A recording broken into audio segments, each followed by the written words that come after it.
अस्सलाम वालेकुम स्टूडेंट्स, उम्मीद है सब लोग खैरियत से होंगे। Welcome to my YouTube channel scholarship world.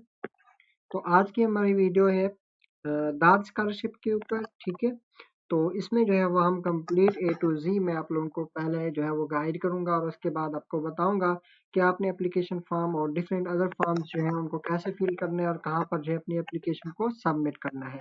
इसका तरीका जो है वो थोड़ा अदर स्कॉलरशिप से थोड़ा डिफरेंट होता है। तो आप लोगों ने स्टेप बाय स्टेप अपनी जो है एप्लीकेशन को सारा प्रोसेस जो है वो देखना है और समझना है, क्योंकि अगर आप जो है वो वीडियो कंप्लीट नहीं देखें तो आपको जो है वो समझ नहीं आएगी स्कॉलरशिप की। तो सबसे पहले तो मैं आपको बता दूं कि ये जो दाद स्कॉलरशिप है, ये जर्मनी की तरफ से जो है वो ऑफर किया जाता है हर साल। और यहाँ पर जो है मास्टर और पीएचडी स्टूडेंट्स को जो है वो ये स्कॉलरशिप दिया जाता है। तो सबसे पहले मैं ये बता दूं कि इसमें कोई एप्लीकेशन फ़ी नहीं होती। अप्लाई करने के लिए कोई एप्लीकेशन फ़ी नहीं है। आइल्स की जो है वो एग्जेम्पशंस होती हैं और यहाँ पर जो है आप आफ्टर सिलेक्शन जो है वो आइल्स दे सकते हैं। अगर आप लोगों को जो है वो ये फुली फंडेड स्कॉलरशिप है, इसमें हर चीज़ जो है वो कवर की जाती है। ठीक है स्टूडेंट्स, तो यहाँ पर मैं आप लोगों को बता दूं कि मास्टर और पीएचडी के लिए कोई आइल्स नहीं है। आइल्स की जो एग्जाम्पशंस हैं, ठीक है, और अदर जो है कोई एप्लीकेशन फ़ी नहीं है यहाँ पर। सबसे पहले तो मैं आप लोगों को जो है वो इसका सारा जो है वो प्रोसेस आप लोगों को ए टू जी बताऊंगा और उसके बाद जो है मैं आप लोगों को बताऊंगा कि अप्लाई कैसे करना है। तो चलें वीडियो को स्टार्ट करते हैं। वीडियो को स्टार्ट करने से पहले आपसे रिक्वेस्ट है कि अगर आपने मेरे यूट्यूब चैनल को अभी तक सब्सक्राइब नहीं किया तो पहले चैनल को सब्सक्राइब कर लें ताकि आने वाली हर न्यूज़ स्कॉलरशिप की अपडेट जो है आप लोगों को मिलती रहे। तो सबसे पहले मैं आप लोगों को ये बता दूं, दाद स्कॉलरशिप का ये होता है कि इसका कोई अपना पोर्टल नहीं होता। आपने सबसे पहले जो है वो यूनिवर्सिटी के पोर्टल के ऊपर जो है वो अप्लाई करना है और उसके बाद जो है यूनिवर्सिटी जो है जब आपको नॉमिनेट कर लेगी तो वो फिर आपकी एप्लीकेशन जो है वो दाद को दे देगी। दाद जो है फिर आपके जो है वो स्कॉलरशिप देता है और आपको स्पॉन्सर करता है। ठीक है, ये बात हमेशा याद रखना कि दाद स्कॉलरशिप में सबसे पहले आपने यूनिवर्सिटी के पोर्टल पर अप्लाई करना होता है और उसके बाद यूनिवर्सिटी ही आपको सिलेक्ट करती है और आपकी एप्लीकेशन दाद को खुद देती है। तो यहाँ पर जो है वो चले हम अपनी आज की वीडियो जो है वो स्टार्ट करते हैं। तो यहाँ पर जो है सबसे पहले उन्होंने इपोस स्कॉलरशिप का बताया हुआ है। दाद इपोस स्कॉलरशिप इसका नाम है। ठीक है, तो ये जो दी जा रही ऑफर की जा रही है, तो यहाँ पर आप लोगों ने क्लिक करना है इपोस स्कॉलरशिप के ऊपर। तो आप लोगों ने डिफरेंट चीजें जो है सबसे पहले समझ लेनी है। ठीक है, तो यहाँ पर आप लोगों का जो पोर्टल है वो सामने शो होगा। तो यहाँ पर जो है आप लोगों ने इनके ऑब्जेक्टिव्स को खुद पढ़ लेने हैं। ठीक है, उसके बाद who can apply list of eligible countries. तो लिस्ट ऑफ एलिजिबल कंट्रीज जो है वो मैं आप लोगों को दिखा देता हूँ कि ये है लिस्ट ऑफ एलिजिबल कंट्रीज, जो कंट्रीज जो है वो इस स्कॉलरशिप में एलिजिबल है और जो अप्लाई कर सकते हैं। ठीक है, उसमें यूरोप है, अफ्रीका है और जो है वो अमेरिका है, साउथ अमेरिका है, एशिया है, साउथ एंड सेंट्रल एशिया है, ठीक है, ईस्ट एशिया है और ओशियानिया है। ठीक है, तो इसमें जो है वो आप लोग देख लें, साउथ एंड सेंट्रल एशिया में जो है वो पाकिस्तान का नाम भी आता है। ठीक है, पाकिस्तान, इंडिया, बांग्लादेश, ये सारे जो है वो साउथ एशिया में आते हैं। ठीक है, तो ये जो है वो आप लोगों को सबसे पहले देख लेना है कि आपका कंट्री जो है वो यहाँ पर अवेलेबल है, एलिजिबल है अप्लाई करने के लिए या नहीं है। सबसे पहला स्टेप ये है कि आपने अपना एलिजिबल कंट्री देखना है। ठीक है, उसके बाद जो है वो नेक्स्ट स्टेप देखते हैं। नेक्स्ट स्टेप के लिए जो है वो आप लोगों ने जाना है कि वो तो कह रहे हैं कि आप लोगों ने अपने प्रोग्राम्स देखे। तो यह list of post graduate courses with application deadline जो उन्होंने जो है वो यहाँ पर दी हुई है कि कौन कौन से कोर्सेज अवेलेबल हैं और उनकी डेडलाइन क्या है। स्टेप वन में आप लोगों ने अपना एलिजिबल कंट्री देखने हैं। स्टेप टू में आपने अपने जो है वो कोर्सेज देखने हैं कि आपका कोर्स जो है वो ऑफर किया जा रहा है, आपकी फील्ड जो है वो अवेलेबल है और उसकी डेडलाइन क्या है। तो चलिए हम कोर्सेज देखते हैं। अब ये जो है कोर्सेज की लिस्ट है। ठीक है, जिसमें जो है एमएससी और पीएचडी मतलब मास्टर और पीएचडी जो है वो स्कॉलरशिप्स जो है वो ऑफर की जा रही है। ठीक है, और यहाँ पर एमए स्कॉलरशिप्स भी हैं। तो यहाँ पर जो है वो हर स्कॉलरशिप का नहीं, सॉरी, हर प्रोग्राम का जो है वो डिफरेंट जो है उनका डेडलाइन है अप्लाई करने के लिए। तो यहाँ पर आप लोगों ने गौर से चीज़ों को समझना है। ठीक है, तो ताकि आप लोगों को बाद में कोई भी इशू ना हो। अब यहाँ पर मैं स्टूडेंट्स आप लोगों को सबसे पहले ये बता दूं कि ये जो कोर्सेज ऑफर किए जा रहे हैं सारे के सारे इंग्लिश में जो है वो ऑफर किए जा रहे हैं और इनमें कुछ कोर्सेज है, कोई दो तीन से कोर्सेज होंगे जो कि जर्मन में जो है वो ऑफर किए जा रहे हैं। तो यहाँ पर पहले बात समझ लें कि अगर जो है वो आपको जर्मन लैंग्वेज आती है या आपके पास सर्टिफिकेट है तब आप जर्मन कोर्सेज में जो है वो अप्लाई करना है। वरना जो है आप लोग ने इंग्लिश स्टार्ट प्रोग्राम में अप्लाई करना है। तो यहाँ पर आप लोग अप्लाई करने के लिए इंग्लिश प्रोफिशिएंसी सर्टिफिकेट दे सकते हैं अगर आपके पास आइल्स नहीं है। जब आपकी सिलेक्शन हो जाएगी तो फिर आपको जो है वो एम्बेसी में जो है अपना आइल्स जो है वो देना होता है वीजा टाइम। तो यहाँ पर जो है economics science and business administration political economics जो है वो इसके प्रोग्राम जो है वो 3 प्रोग्राम जो है वो ऑफर किए जा रहे हैं और सब के सब जो है वो इंग्लिश में ऑफर हो रहे हैं, ठीक है। और उन्होंने बताया है कि एमए, एमएससी, एमबीए भी है, ठीक है। और कितने मंथ का है ड्यूरेशन विदाउट जर्मन लैंग्वेज, के जर्मन लैंग्वेज के बगैर जो है वो कितने मंथ का ये कोर्सेज जो है वो आपको पढ़ाए जाएंगे। उसके बाद जो है उन्होंने डेडलाइन दी है सब कोर्सेज की, ठीक है। तो आप लोग ने सब कोर्सेज की जो है वो डेडलाइन देख लेनी है कि किसी की जो है वो 8वां मंथ है, जिसको अगस्त है, कि उसका जो है वो सितंबर है, ठीक है। तो आप लोगों ने देख लेना है ये जो है वो डिफरेंट डेडलाइंस, इनको आप लोगों ने देखने आता है।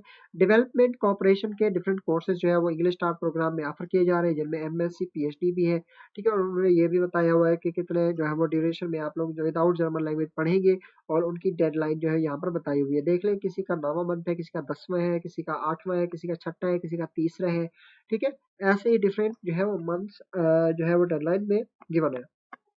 उसके बाद जो इंजीनियरिंग रिलेटेड साइंसेज है, ठीक है, इसका भी आप लोगों ने डेडलाइन देख लें कि डिफरेंट डेडलाइन जो है वो यहाँ पर अवेलेबल है, ठीक है। उसके बाद आप लोग रीजनल एंड अर्बन प्लानिंग जो है वो कोर्सेज जो है वो ऑफर किए जा रहे हैं, ये सब कोर्सेज जो है वो इंग्लिश में है और एमएससी के कोर्सेज हैं, ठीक है। तो इनकी डेडलाइन जो है वो आप लोगों ने यहाँ पर देख लेनी है। उसके बाद जो एग्रीकल्चर एंड फॉरेस्ट साइंसेज है, जिन स्टूडेंट्स का एग्रीकल्चर है या फॉरेस्ट साइंसेज से बिलोंग करते हैं, ठीक है, तो वो यहाँ पर अप्लाई कर सकते हैं और यहाँ पर देखें कि एमएससी प्रोग्राम भी है और पीएचडी प्रोग्राम भी है, ठीक है। और उसके बाद जो है नेचुरल एंड इन्वायरमेंटल साइंसेज है, ठीक है। ये काफ़ी कोर्सेज है यहाँ पर और जो है ये कोर्सेज जो है वो ज़्यादातर इंग्लिश में ही सारे के सारे ऑफर किए जा रहे हैं, ठीक है। और कुछ कोर्सेज यहाँ पर देखिए इंग्लिश में है और कुछ लोग जर्मन में है और कुछ स्पेनिश में भी गिवन है, ठीक है। तो स्पेनिश या फिर इंग्लिश, तो फिर आप लोगों ने यहाँ पर इंग्लिश को ही चूज करना है, ठीक है। तो ये कोर्सेज हो गए और उसके बाद मेडिसिन एंड पब्लिक हेल्थ के कोर्सेज हैं, ठीक है। तो जो भी मेडिकल फील्ड के स्टूडेंट्स हैं वो भी यहाँ पर अप्लाई कर सकते हैं मास्टर और पीएचडी में। उसके बाद जो है social sciences, education and law के जो है वो कोर्सेज जो है वो भी ऑफर किए जा रहे हैं। उसके बाद मीडिया स्टडीज के कोर्सेज जो है वो भी एमएससी और पीएचडी के लिए जो है वो ऑफर किए जा रहे हैं। तो स्टूडेंट्स ये थे सबसे पहले आप लोगों को मैंने एलिजिबल कंट्रीज बताया, सेकंड में मैंने आप लोगों को जो है वो चीज़ें समझाई और थर्ड में मैंने आप लोगों को जो है वो डिफरेंट कोर्सेज दिखाए और उनकी जो है वो आपको डेडलाइन दिखाई, ठीक है। और आपको सब कुछ ईच एंड एवरीथिंग पहले समझा दिया, ठीक है। और उसके बाद हम चलते हैं थर्ड स्टेप हमारा क्या होगा, एक मिनट, ये है। अच्छा, ड्यूरेशन ऑफ फंडिंग जो है वो ये यहाँ पर बता रहे हैं कि 12 टू 42 मंथ्स के लिए जो है वो आप लोगों को फंडिंग जो है वो दी जाएगी, ठीक है। 1 साल से लेकर 42 मंथ तक जो है वो आप लोगों को फंडिंग मिलेगी। इसकी वैल्यू क्या होगी फंडिंग की, तो यहाँ पर उन्होंने बताया हुआ है एकेडमिक लेवल के ऊपर डिपेंड करता है और आपकी मंथली पेमेंट जो है वो 992 यूरो फॉर ग्रेजुएट और 1300 यूरो जो है वो डॉक्टर, मतलब 992 यूरो जो है ये मास्टर के लिए होगा और 1300 यूरो जो है डॉक्टर स्टूडेंट्स को जो है वो मंथली पेमेंट दी जाएगी। उसके बाद जो है पेमेंट टुवर्ड्स हेल्थ जो है वो एक्सीडेंट या फिर पर्सनल लाइबिलिटी जो है इंश्योरेंस कवर जो है वो भी आप लोगों को यहाँ पर कवर की जाएगी। उसके बाद जो है ट्रेवल अलाउंस जो है वो भी कवर किया जाएगा। Expenses are cover by home country और अनदर सोर्स ऑफ फंडिंग। आप जो है यहाँ से अगर आप जाते हैं या उधर से आप अपने होम कंट्री में आते हैं तो वो भी आप लोगों की फंडिंग जो है वो कवर की जाएगी ट्रैवल अलाउंस में। उसके बाद जो है मंथली रेंट सब्सिडी जो है वो भी आप लोगों को जो है वो प्रोवाइड की जाएगी। उसके बाद monthly allowance for accompanying member of family. अब वो स्टूडेंट्स जो यहाँ पर जो है वो फैमिली के साथ जाना चाहते हैं, फैमिली के साथ मतलब ये कि अब जो स्पाउस स्टूडेंट्स वीज़ा ढूंढ रहे होते हैं, तो यहाँ पर मैं बता दूं कि ये देख लें कि मंथली अलाउंस जो है वो आप लोगों का अगर आप फैमिली मेंबर साथ लेकर जाएंगे तो मंथली अलाउंस उसका भी आप लोगों को मिलेगा और अपनी स्पाउस को, अपनी फैमिली को या फिर अपनी जो वाइफ है उसको साथ जो है वो आप लोग लेकर जा सकते हैं। यहाँ पर इस स्कॉलरशिप में ये चीज़ भी है कवर की जा रही है। उसके बाद सिलेक्शन का प्रोसेस उन्होंने बताया है, candidate fulfil the necessary academic requirements. अब एकेडमिक रिक्वायरमेंट्स भी मैं आगे आप लोगों को चलकर बताऊंगा कि क्या क्या है। सबसे पहले उन्होंने बता दिया है result of first academic exam perform third language skill होनी चाहिए। उसके बाद अगर आप मास्टर के लिए अप्लाई कर रहे हैं तो आपके पास बैचलर डिग्री जो है वो कंप्लीट होनी चाहिए। ठीक है, उसके बाद जो है वो candidate at least 2 year professional experience जो है वो आपके पास होना चाहिए। ठीक है, उसके बाद कैंडिडेट है मोटिवेशन जो है मोटिवेशन जो है आप लोगों ने अपनी शो करनी है यहाँ पर। इसके बाद जो है मैं चलता हूँ और यहाँ पर एप्लीकेशन रिक्वायरमेंट्स को बता दें। अच्छा स्टूडेंट्स, यहाँ पर जो है वो एप्लीकेशन रिक्वायरमेंट्स जो है आप लोग यहाँ पर जो है वो अपनी एप्लीकेशन रिक्वायरमेंट्स बाय कंट्री जो है वो चेक कर सकते हैं अगर चेक करना चाहें। उसके बाद जो है आप लोग ने एप्लीकेशन का प्रोसीजर है वो भी इसी तरह है। तो अगर आप एप्लीकेशन का प्रोसीजर देखना चाहते हैं तो वो ये भी है, वो भी यहाँ पर देख सकते हैं। अगर यहाँ पर नहीं देखना, नो इशू, मैं आगे चलकर आप लोगों को बताऊंगा सारा का सारा एप्लीकेशन का प्रोसेस। ठीक है, तो अब चलते हैं पीछे हमारे फर्स्ट पेज के ऊपर। तो यहाँ पर जो है वो जो चीज़ें थी हमने वो डिस्कस कर ली है। तो अब यहाँ पर आ गए और उसके बाद जो है यहाँ पर इन्होंने बताया हुआ है कि एमईजी के थ्रू एमएजी प्रोग्राम्स हैं ये। ठीक है, ये एमईजी प्रोग्राम्स के थ्रू जो है वो स्कॉलरशिप ऑफर की जाती है। दाद पोस्ट स्कॉलरशिप जो है वो 15 अक्टूबर जो है वो इसकी डेडलाइन है। डिफरेंट डिफरेंट डेडलाइंस थी, मैंने आप लोगों को पहले बता दी थी। ठीक है, फॉर केस ईयर के लिए जो है अक्टूबर 2026 के लिए जो है वो ये जो है स्कॉलरशिप ऑफर हुई है। अच्छा, उसके बाद जो है वो आप लोगों ने क्या करना है मैं आप लोगों को बता दूं कि एप्लीकेशन फेज क्या होगा। 1 जुलाई से 15 अक्टूबर तक जो है वो इसका डेडलाइन चलता रहेगा। लेकिन यहाँ पर उन्होंने कहा है link to online application will be open as of 1 July. अब ये इसका क्या मतलब है, यहाँ पर आप लोगों ने कंफ्यूज नहीं होगा, आगे चलकर मैं आप लोगों को बताऊंगा कि पहले आप लोगों ने अपनी एप्लीकेशन जो है वो यूनिवर्सिटी को सबमिट करनी है और उसके बाद जो स्टूडेंट्स नॉमिनेट होंगे उनको जो है वो 1 जुलाई को जो है एप्लीकेशन का प्रोसेस का लिंक मिलेगा, जो कि वो अदाद की वेबसाइट के ऊपर जो है वो अपना प्रोसेस कंप्लीट करेंगे। अच्छा, उसके बाद दाद कंट्रीज की जो लिस्ट है वो हमने ऑलरेडी देख चुके हैं। ठीक है, एकेडमिक डिग्री होनी चाहिए, मिनिमम 2 ईयर ये चीज़ें हमने पहले से ही पढ़ ली है। ठीक है, और उसके बाद हम चलते हैं कि हाउ टू अप्लाई। तो हाउ टू अप्लाई के प्रोसेस में जो है वो उन्होंने एडमिशन रिक्वायरमेंट्स बताइए, ये हमारे काम के लिए। और अब उन्होंने कहा है कि all required documents listed below under application documents need to be compressed and merged and signed the PDF file and upload all in application form. The link will be published on 1 July।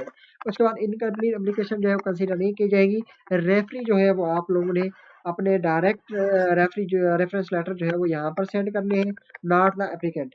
If you submit the documents listed below there is no need to submit additional documents required the that application. अब यहाँ पर जो है मैं आप लोगों को बता दूं कौन कौन से एप्लीकेशन के डॉक्यूमेंट्स हैं।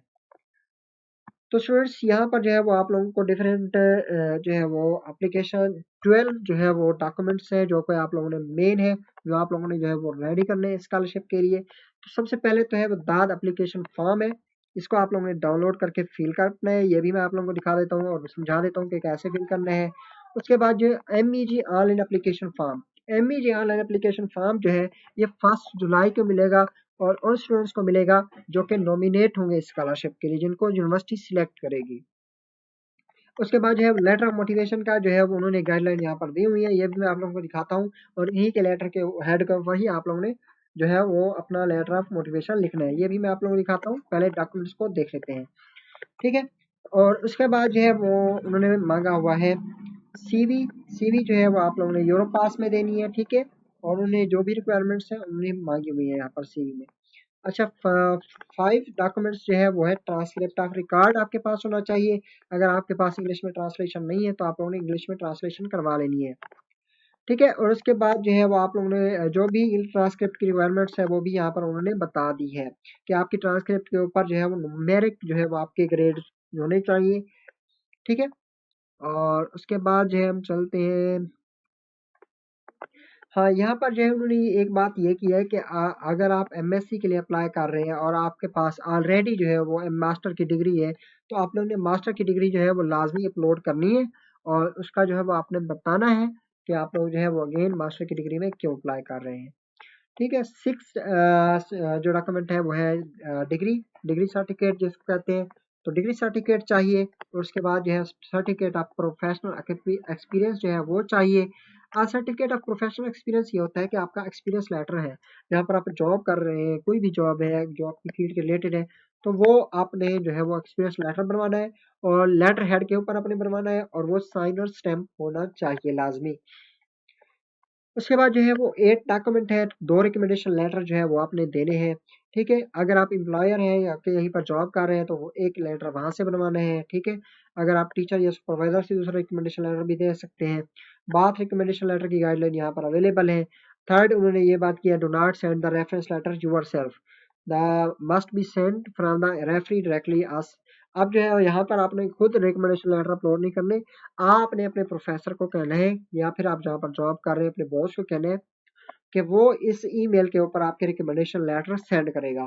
ठीक है, ये ईमेल गिवन है, बार बार सुन ले, इस ईमेल के ऊपर आपने अपने रिकमेंडेशन लेटर भेजने हैं, आपने नहीं भेजने, आपके प्रोफेसर भेजेगा। ठीक है, नाइन्थ जो डॉक्यूमेंट है वो है इंग्लिश लैंग्वेज सर्टिफिकेट। तो इंग्लिश लैंग्वेज सर्टिफिकेट यहाँ पर चाहिए अप्लाई करने के लिए। उसके बाद जो है एग्जाम्पशंस यहाँ पर बताए हुए हैं, पहले जो है वो इंग्लिश लैंग्वेज प्रोफिशिएंसी की, तो एग्जाम्पशंस को आपने पढ़ लेना है। ठीक है, उसके बाद जो है हाँ, अगर आपके पास आइल्स है तो उन्होंने कहा है कि 15 अक्टूबर के बाद भी आप लोग जो है वो अपना आइल्स जो है वो दे सकते हैं। उसके बाद जो है साइन दाद चेकलिस्ट, चेकलिस्ट अब क्या है ये भी मैं आप लोगों को समझाता हूँ, वेरी इंपॉर्टेंट लिखा हुआ है कि इसके आगे ये भी समझा देता हूँ। अब ये उसके बाद जो है ये 10 डॉक्यूमेंट है, 11 डॉक्यूमेंट एपीएस सर्टिफिकेट है। ये पाकिस्तान, इंग्लैंड इंग्लैंड बांग्लादेश बाकी स्टूडेंट्स के लिए नहीं बल्कि इंडिया के लिए है। Compulsory for the applicant from China, India and Vietnam.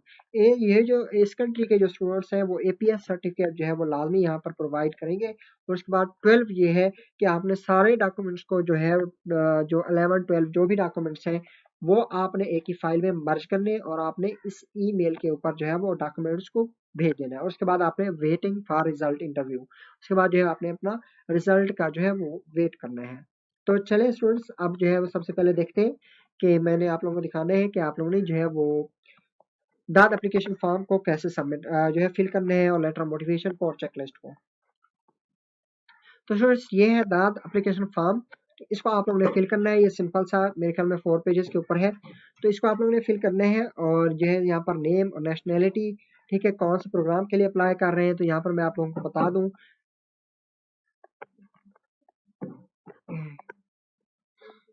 ये स्कॉलरशिप जो है इसके लिए आप लोग अप्लाई करें, study scholarship for post graduate courses with relevance of relevance to developing countries, इस स्कॉलरशिप को आपने सिलेक्ट करना है। ठीक है, उसके बाद जो है वो आपने आ जाना है यहाँ पे। ठीक है, यहाँ पर अपने जो है वो जब आप फॉर्म को प्रिंट करेंगे तो यहाँ पर अपनी एप्लीकेशन को अपनी बल्कि फोटो लगानी है। उसके बाद ये सिंपल आपका रेलिवेंस जो डाटा होता है वो डाटा देना है आपने। ठीक है, उसके बाद सेकेंडरी एजुकेशन सबसे पहले देनी है। उसके बाद जो है आपने हायर एजुकेशन जो यूनिवर्सिटी की जो है जैसे बैचलर है वो देनी है, या फिर ऊपर अगर आपके पास जो है वो हायर एजुकेशन में आप लोग देखें कि आप लोगों ने सबसे पहले यहाँ पर बैचलर की देना चाहिए, उसके बाद मास्टर की देना चाहिए तो दे सकते हैं। ठीक है, उसके बाद जो है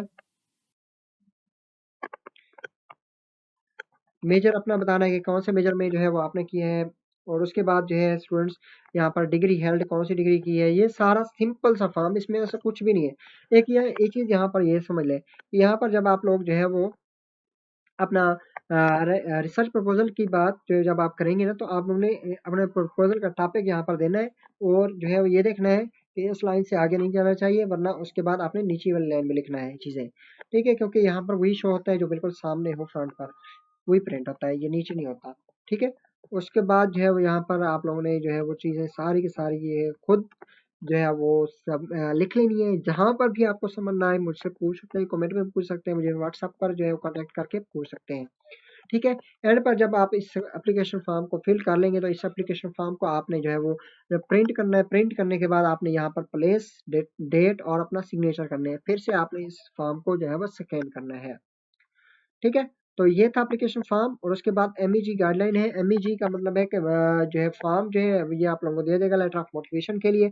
तो आप लोगों ने सबसे पहले जो है इस मोटिवेशन लेटर के लिए कौन-कौन से क्वेश्चंस लिखने हैं वो आप लोगों ने यहाँ पर जो है वो लिख लेने हैं। ये क्वेश्चन उन्होंने बताए हुए हैं कि कौन-कौन से क्वेश्चंस जो है वो आपने एड्रेस करने हैं। अब स्टूडेंट इसी फॉर्म के ऊपर ही आपने सारा का सारा लेटर ऑफ मोटिवेशन लिखना है। एक बात याद रखें कि इन क्वेश्चंस के नीचे आप लोग जवाब लिखते जाएं, फिर उसके बाद जो है ये सारा मटेरियल जो है वो आपने रिमूव कर देना है, लेकिन इसको रिमूव नहीं करना, ठीक है। और विद द सिग्नेचर ये चीज़ जो है वो आप लोगों ने रिमूव नहीं करनी यहाँ से यहाँ तक। ये चीज़ें जो है वो आपने रिमूव करनी नहीं करनी, बाकी ये नीचे वाली लाइन और ऊपर वाला जो डाटा है इसको रिमूव करके आपने जस्ट अपना लेटर ऑफ मोटिवेशन जो है इसी पेपर के ऊपर जो है वो लिखना है, और उसके बाद जो है वो इसी पेपर को आपने डाउनलोड करना है, प्रिंट करना है। प्रिंट करने के बाद फिर से आपने इसको साइन करना है और अपनी डेट जो है वो पुट करनी है। तो ये दूसरा फॉर्म हो गया, ठीक है। और उसके बाद जो है वो आ गया चेकलिस्ट। चेकलिस्ट बहुत इंपॉर्टेंट है स्टूडेंट्स, सब चीज़ों से ज़्यादा जो है वो चेकलिस्ट इंपॉर्टेंट। अब जो है यहाँ पर चेकलिस्ट के लिए जो है वो स्टूडेंट्स आप लोगों ने क्या करना है, इस चेकलिस्ट को भी ऐसे ही आप लोगों ने इसको डाउनलोड करना है, डाउनलोड करके आप लोगों ने इसको प्रिंट कर लेना है। अब प्रिंट करने के बाद स्टूडेंट्स एक बात याद रखें, बार बार इस बात को सुन लें अच्छे से, कि आप लोगों ने सबसे पहले जब इसको प्रिंट कर लेना है तो जो चीज़ मैंडेटरी लिखी हुई है, जो डॉक्यूमेंट्स आप लोग अपलोड करने जा रहे हैं उनके आगे आप लोगों ने टिक करते जाना है। जैसे एप्लीकेशन फॉर्म आपने के पास है, मैंडेटरी है, टिक कर देना है उसके ऊपर, पेन से या पेंसिल से, जिस चीज़ से भी करें, ठीक है। उसके बाद जो है दाद एप्लीकेशन फॉर्म जो है वो आपके पास अब अवेलेबल है, उसको जो है वो आप लोगों ने जो है वो टिक कर देना है। और जो है होस्ट यूनिवर्सिटी कौन सी है, फर्स्ट चॉइस कोर्स, वो भी आपने कर लिया, तो वो भी आपने सारी चीज़ों को आपने टिक लाजमी करना है। जो चीज़ आप दे रहे हैं वो आप लोगों ने लाजमी उसको टिक करना है, ये बात याद रखना। लेटर ऑफ मोटिवेशन दे रहे हैं उसको टिक करना है, सील दे रहे हैं उसको टिक करना है, इन बातों का ख्याल रखा है, उन चीज़ों को टिक करना है, ठीक है। यूनिवर्सिटी की सर्टिफिकेट दे रहे हैं वो टिक करना है, ठीक है। ट्रांसक्रिप्ट दे रहे हैं टिक करना है, ठीक है। उसके बाद जो है ये सारे डॉक्यूमेंट्स जो जो चीज़ आप दे रहे हैं ना इनको टिक करना है। टिक करने के बाद एंड पर आप लोगों ने इसको जो है वो साइन करना है, ये देख लें लास्ट डेट और उसके बाद नेम और यहाँ पर अपने सिग्नेचर। आप लोगों ने आप सेकेंड जो आपके सिग्नेचर होते हैं वो यहाँ पर नहीं अपलोड करने, एक बात याद रखना, आप लोगों ने जो है बाय हैंड करना है, लाजमी इसका प्रिंट लेके बाय हैंड करना है। अब ये 3 डॉक्यूमेंट्स हैं जो आप लोगों को लिखने पड़ेंगे, ठीक है, खुद ही आप टाइप करने पड़ेंगे। उसके बाद ये सारे डॉक्यूमेंट्स को एक ही पीडीएफ में, जो डॉक्यूमेंट्स मैंने बताए हैं, मर्ज करके आप लोगों ने इसी लिंक के ऊपर, इसी जो के ईमेल है, इस ईमेल के ऊपर आप लोगों ने एक अच्छी सी ईमेल लिख के और वो डॉक्यूमेंट्स की जो एक ही पीडीएफ होगा वो आप लोगों ने इस ईमेल के ऊपर सेंड कर देने हैं। तो ये था स्कॉलरशिप का सारा प्रोसेस, जो कि मैंने आप लोगों को कंप्लीट ए टू जी समझा दिया है। फिर भी अगर किसी को समझ नहीं आता तो वो मुझसे पूछ सकता है, ठीक।